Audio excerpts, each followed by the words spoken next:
படம் எப்படி இருந்தது?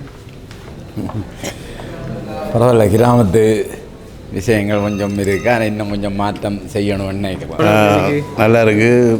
நிறைய கோடீஸ்வரன் படங்கள் நான் பார்த்துருக்கேன். அதில் இந்த படம் சிறப்பாக இருக்குது. இந்த கிராமத்து விஷயங்களை நல்லா எடுத்து காட்டியிருக்கிறாங்க. நல்ல படம், பார்க்கலாம் எல்லாரும். இந்த டெக்னிக்கல் சைட்டில் உங்களுக்கு பிடிச்சிருந்தது, படத்தில் பிடிச்சது என்ன? கிட்டத்தட்ட எல்லாம் பிடிச்சிருக்கு. நல்ல இம்ப்ரூவ்மெண்ட் இருக்குது எங்களோட பர்டிகுலர் சினிமாவில். படம் எப்படி இருக்குது? சூப்பராக இருக்குது. என்னென்னா ஒரு ஃபேமிலியில் நடக்க வேண்டிய விஷயத்தை அப்படி எடுத்துருக்குறாங்க. கடைசியில் நெலு வந்து அப்படியே டச் பண்ணிட்டாரு. படம் எப்படி இருக்குது? நல்லா இருக்குது. படம் எப்படி இருக்குது? நல்லா இருக்குது. பேக்ரவுண்ட் மியூசிக் நல்லா இருக்குது. படம் எப்படி இருக்குது? நல்லா இருக்குது. படம் எப்படி இருக்குது? நல்லா இருக்கு. படத்தில் பிடிச்ச கேரக்டர் யார் உங்களுக்கு? போடியா. போடியா. படம் எப்படி இருக்குது?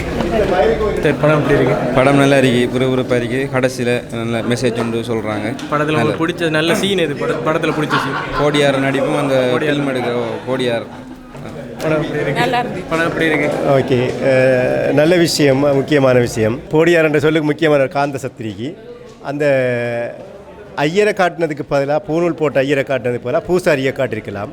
ஒரு கிராமத்து சூழல் வரும்பொழுது நிறைய அந்த போடியாருக்குரிய எலிமெண்ட்ஸ் நிறைய வந்திருக்கணும். ஆனால் முக்கியமான முயற்சி, நல்ல முயற்சி. அடுத்த போடியார் 2 எடுக்கும் பொழுது அந்த போடியார் காலனித்துவத்துக்கு அல்லது வெள்ளைக்காரருக்கு எதிராக போராடின போடியாருடைய மரபு இருக்குது. அப்போ அதை போடியார் 2 எடுக்கும் பொழுது அது எடுத்தால் இன்னும் சந்தோஷமாக இருக்கும். நல்ல முயற்சி, வாழ்த்துக்கள் அனைத்து கலைஞர்களுக்கும். நல்ல நடிப்பு, சந்தோஷம். படத்தில் பிடிச்ச சீன் என்னது?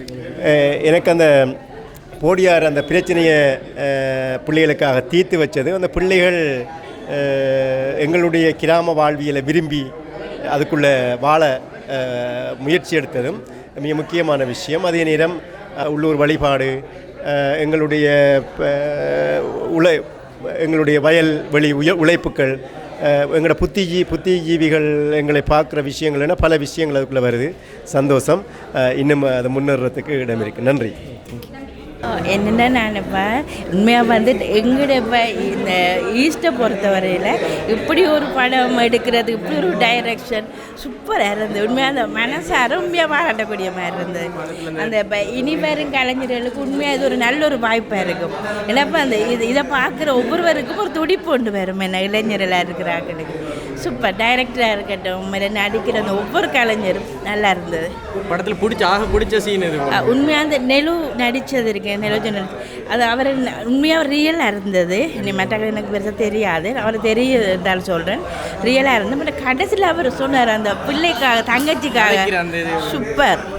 போடியார் நடிப்பு எப்படி? போடியார் சூப்பர், நல்லா இருந்தது. உண்மையாக வந்து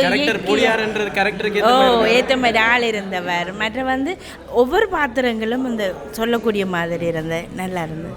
தேங்க்யூ. போடியார் படத்தில் எல்லாருமே நல்லா நடிச்சிருந்தாங்க. ஜனா அண்ணா, நிலு அண்ணா. ஜனா அண்ணா அந்த அழுது நடிக்கிற சீன் எல்லாமே நல்லா இருந்தது. திரும்பி நிலு அண்ணா அந்த அதட்டுறது எல்லாத்துக்கும் காரணம் அதெல்லாம் நல்லா இருந்தது. திரும்பி நண்பனான அஜித் நடித்தது அந்த இங்கிலீஷ், அடுத்த கனிஷ்டன் சொல்கிற அந்த ஐ லவ் யூ டைலாக், அதில் எல்லோரும் சிரித்து ரசித்து பார்த்துருந்தாங்க. அந்த டீம், அந்த சினிமா டீமில் செபஸ்டியன் அவங்கெல்லாம் உண்மையாக நல்லா இருந்தது. உண்மையாக எல்லோரும் ரசித்து சிரித்தாங்க. அதுக்கப்புறம் மியூசிக், இந்த பாட்டு நல்லா இல்லை. அந்த கடைசியில் அந்த சாங்கெல்லாம் அவர் சங்கரத்தினோட சாங் தான் நினைக்கிறேன். பாடுமீன் அந்த சாங்கெல்லாம் ரசித்து பார்த்தோம். இன்னும் எக்ஸ்ட்ராவாக இதில் எல்லாருமே நல்லா நடிச்சிருக்காங்க. ஒரு சில பேரை நான் குறிப்பிட்டு சொல்கிறேன்னு சொன்னாங்க, எல்லாம் தெரிஞ்சாக்கலன்றதால் அவங்களும் சொல்கிறேன். இணை இயக்குனராக ஜானியன் அவர் என்ற நண்பர் தான். அவர் அடுத்த படத்தில் இயக்கணும் என்று நான் சொல்கிறேன். அடுத்த படம் இவர் இயக்கி தியேட்டரில் வரணும். அதே மாதிரி இப்போ நடித்த அஜித்தும் கதாநாயகனை தியேட்டரில் ரிலீஸ் பண்ணணும். டிஓபி டேவிட் அண்ணா வண்டிகை டிஓபி அவருக்கும் வாழ்த்துக்கள். எல்லாத்துக்கும் முக்கியமான காரணம் நம்மளோட கோடிஸ் அண்ணா புது முகங்களை அறிமுகப்படுத்தி கொண்டு இருக்கிறார். இப்போ குறுகிய காலத்தில் கொஞ்சம் படம் வராமல் இருந்தது, இப்போ வந்து ரிலீஸ் ஆகிருக்கு. மிக சந்தோஷம். இதே மாதிரி இன்னும் தொடர்ந்து நிறைய பேருக்கு வாய்ப்பு கொடுக்கணுமென்று நான் அண்ணாட்ட கேட்டுக்கொள்கிறேன். அது மட்டும் இல்லாமல் இந்த ப்ரொடியூசர் 3 பேர் இந்த படத்துக்கு ப்ரொடியூஸ் பண்ணியிருக்காங்க. அவங்க இன்னும் இந்த படத்தோடு விடாமல் இன்னும் நிறைய பேர் நிறைய கதைகள் வச்சுருக்காங்க படம் ரிலீஸ் பண்ணுறதுக்கு. அவங்களுக்கும் இப்படி செஞ்சு அவங்களுக்கு ப்ரொடியூஸ் பண்ணி அவங்களும் இப்படி தியேட்டரில் ரிலீஸ் பண்ணுறதுக்கு வாழ்த்துக்கள் தெரிஞ்சு கொள்கிறேன். அது மட்டும் இல்லாமல் சிலிஜிப்ஸ் மீடியாவுக்கும் நிறைய குறைகள் சொல்கிறத அப்படியே நீங்கள் ஒன்றையும் கட் பண்ணாமல் அப்படியே போடுறது மீடியா. ஒரு சில மீடியா நிறையில் மட்டும் போடுவாங்க, குறைகள் சொன்னால் அதை போட மாட்டாங்க. ஆனால் சில்லி சிப்ஸ் அப்படி இல்லை. அதனால் நான் இந்த பேட்டிக்கு வந்து சொல்லி கொண்டிருக்கேன். சில்லி சிப்ஸ் மீடியாவுக்கும் இவரது நன்றி தெரிவிக்கிறேன். தேங்க்யூண்ணா. மட்டக்களப்பு மண் வாசனையுடன் வெளிவருகிறது போடியார் நடுத்தர நீள திரைப்படம். இலங்கை தமிழ் சினிமாவை வணிகமயமாக்கும் முயற்சியில் அடுத்த மைல் கல்லாக வெளிவருகிறது போடியார். காணத் தவறாதீர்கள். இம்மாதம் 23ஆம், 24ஆம் மற்றும் 25ஆம் தேதிகளில் மட்டக்களப்பு விஜயா திரையரங்கில் டிக்கெட்டுகளை பெற்றுக்கொள்ள இன்றே அழையுங்கள்.